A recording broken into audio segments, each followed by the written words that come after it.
8 থেকে 80 সবাই রেসিপিটা খেতে পারেন। হেলদি আর মশলা ছাড়া দারুণ টেস্টি হয়, আর হজমেও খুব সুবিধা, সেই জন্য হয়েই যায়। এইবার বাঁধাকপি, চিকেন আর সমস্ত সবজি যেগুলো আছে সেগুলো দিয়েই আমিও পুরটা তথাগত একইভাবে তৈরি করে নিয়েছি। এভাবে বানালে মোমোটা দারুণ ডিলিশিয়াস হবে। চলুন সেভাবে বানিয়ে ফেলি আর আপনাদের সঙ্গে শেয়ার করি। জাস্ট মোমো ইভিনিং স্ন্যাক্স হিসেবে দারুণ।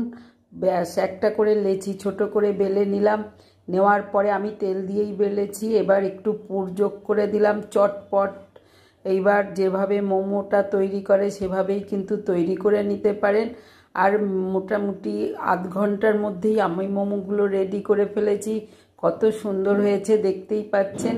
রেডি মোমো নিয়ে চলে এসেছি গ্যাসের কাছে। কড়াইয়ের মধ্যে জল বসিয়ে এই জালিটা দিয়ে দিয়েছি। ফুটতে আরম্ভ করলে এক এক করে মোমো যোগ করে দিলাম।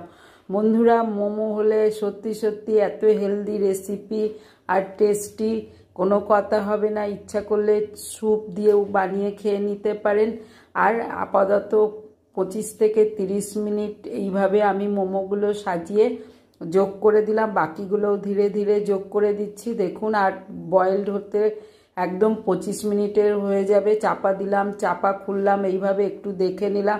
কালারটা পুরো চেঞ্জ হয়ে গেছে, মানে মোমোটা রেডি সার্ভের জন্য।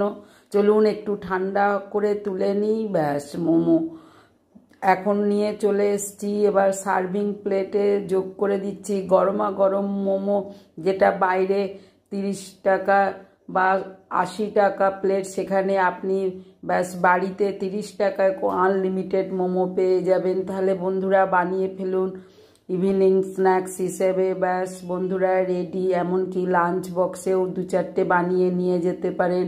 এবার মনের মতো সস ডালুন বা স্যুপ বানালে বানিয়ে নিন। মোমোটা কেমন হয়েছে এবার দেখাই। মোমোটা দেখুন, একটা মোমো সসে ডুবিয়ে নিয়ে আহা গালে পুড়ে দিন, মনে হবে আহা কি খাবার না খাচ্ছি। সসে টইটুম্বুর মোমো, আর যার টেস্ট, গরম গরম নরম তুলতুলে। কেন বাইরে কিনে খাবেন, ঘরেই বানিয়ে ফেলুন। একটা কেটে ফেলি টুক করে, ভিতরটা দেখুন কেমন হয়েছে।